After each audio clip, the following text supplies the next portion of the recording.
Hello everybody and welcome back. Now, today's video, we're talking about the practices of war and their impact on the outcome, the extent of mobilization of human resources. So, much like the preceding three videos, we approached technology from three different components.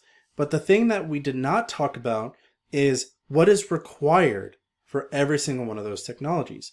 And that is humans, human resource. So, let's break down this before we really dig into it. Again, development means a new and refined product or idea. Mobilization means the action of a country or its government preparing and organizing troops for active service.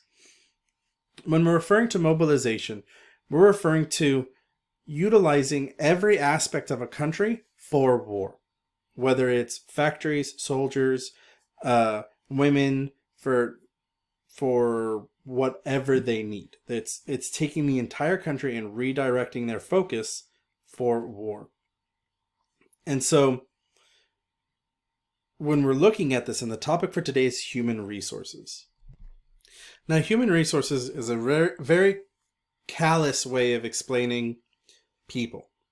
When we're referring to human resource, we're talking about a concept of human capital. People as figures and statistics and tools rather than people. So when we're tapping into a human resource, we're tapping into knowledge, skill, or strength and manpower, labor, personnel, associates. It ultimately means all the different aspects we tapped into of humanity. Women, minorities, soldiers, whatever you want to focus on. As long as it's human, then it's a human resource. So today we're going to look at some case studies of human resources and the way they were recruited and the outcome they could have on war that was very different.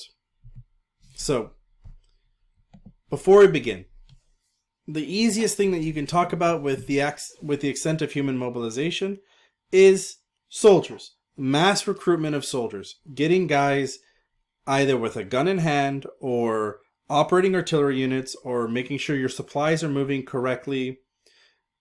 Utilizing men to throw their lives either to die or to make sure that other people are able to kill their enemy. And so when we're talking about human resources for soldiers, we're talking about mass recruitment of people, of getting them from the population and into the front line. World War I, we start to see the creation of something that wasn't in existence prior, at least not in a more formal sense. In World War I, we get what is now called the draft. But in World War I, the draft was very, very different. Each country had their own versions. So to explain that, let's talk about one case study. And Britain. The way Britain tapped into their human resources was one of two ways. The first was the PALS division. What this division was made up of was essentially, hey, why don't you get all of your friends, if you all come to the Army Recruitment Center and you sign up to join the Army, we will make sure that you and all of your friends will be in the same unit. So you will go to war literally with each other. You have each other's backs. You'll make sure each other are safe. You will do everything you need to do that you want to do with your friends. This was incredibly motivating for people to think like, oh, I can go to war with my friend who has helped me in fights, who has helped me get away from abusive relationships, who has helped me be the person I am today. Absolutely. Let's all go together, right? And hit this war.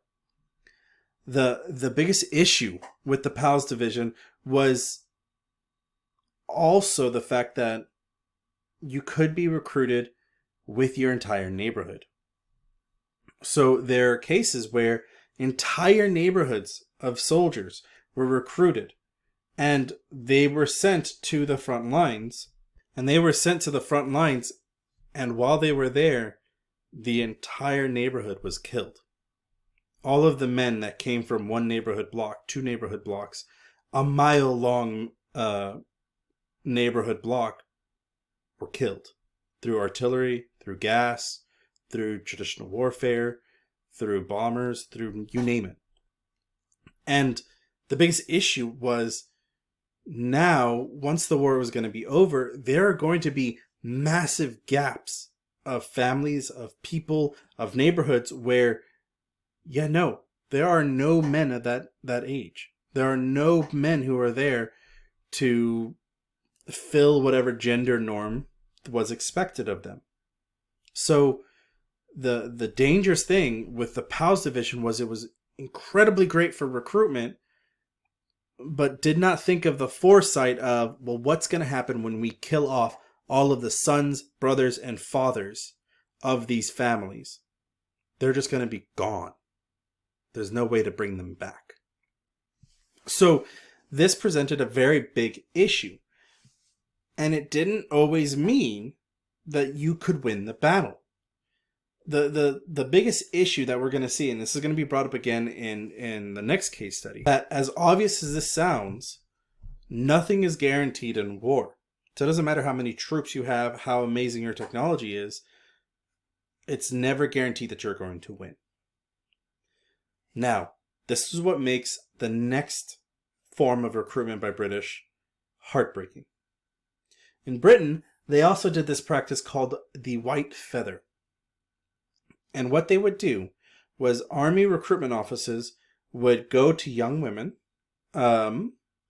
between the ages of, say, 15, sometimes 14 to, say, 18, 20, and give them a basket filled with white feathers. And what these girls would do is, these girls and women in most cases would go out, and if they found a able, ready fighting man who was just walking around, would ask them, hey, have you gone to recruit and sign up for the war yet? And if they said no, if the male said no, then these girls would pull out a feather and put it either in their lapel or in their hat or on their head, or put it somewhere on their body to essentially call them cowards. And this would severely damage people who were not allowed to go to war because they had a physical disorder. They had a health disorder where they couldn't fight. So women were weaponized on top of the propaganda of the POWs division to try to recruit as many soldiers as possible. And in spite of it, the extent that this was used was widespread, but in two different ways. The POWs was all about like, hey, join us and fight with your friends, versus the white feathers, which was, we're going to shame you until you join. And even if you can't join, you're going to be shamed for the next 4 years every time we see you. This is a very different case for Germany. Germany, on the other hand, did what we would now consider the draft, where they would go through and just call up neighborhoods and go through and call up entire states and say, all right, this state, you're going to recruit all of your guys, get them into a military barrack. We're going to check them out. We're going to see if they're ready and willing to fight, and we're going to send them through. Germany just absolutely went through and started calling up names and calling up people. Kind of what we see with Vietnam. Kind of what we see with the POWs division, but with less of an incentive. And a large part of that came to the nationalism that Germany felt towards fighting for their country. Here on the screen is a cartoon picture of what it was like for someone to be or to receive a white feather for refusing to sign up for the war. And as you can kind of see in this photo, it's a gang of 3 women going up against a guy, shaming him publicly. So this mobilization, despite the fact that Germany was recruiting soldiers left and right, and the British were recruiting soldiers left and right, none of it was guaranteed. None of it was guaranteed, despite given new technology, despite given what would logically be considered every chance of an advantage. The fact that they were not changing their strategies in the war meant that it was impossible to win. They weren't learning from their mistakes. Now on the home front, the mass mobilization fell onto women. And a lot of this came down to either being used as a tool to recruit, as we just talked about, or going around doing and filling in the gaps that were left behind, things that we already know. However, a lot of the women that we see in World War I are primarily used in factories and as nurses. Rarely do we see them do other components. It isn't until the war starts getting longer and longer and longer, and that countries are now starting to rely on their minority populations, that they couldn't really push further. And we're going to talk more about women later because there's a whole section dedicated to it. The last thing we're going to talk about was what makes World War I more unique than other countries was the mobilization that was done by their empires. The fact that these countries were calling upon their colonies to go and fight, to the point where people who've never heard of France, people have never heard of the city of Verdun, were being sent there, what they would consider halfway across the world, to fight in this war. And so these guys were either fighting in the home front or fighting on the colonial front. There was massive wars all across the world, and yet none of this was guaranteed. None of the victory was guaranteed, regardless of how many people, how many souls they poured into those trenches to die. And when we really reflect on the extent of human mobilization, it's a balancing act between technology and humans and strategy. And as we're going to see in the next video, economics.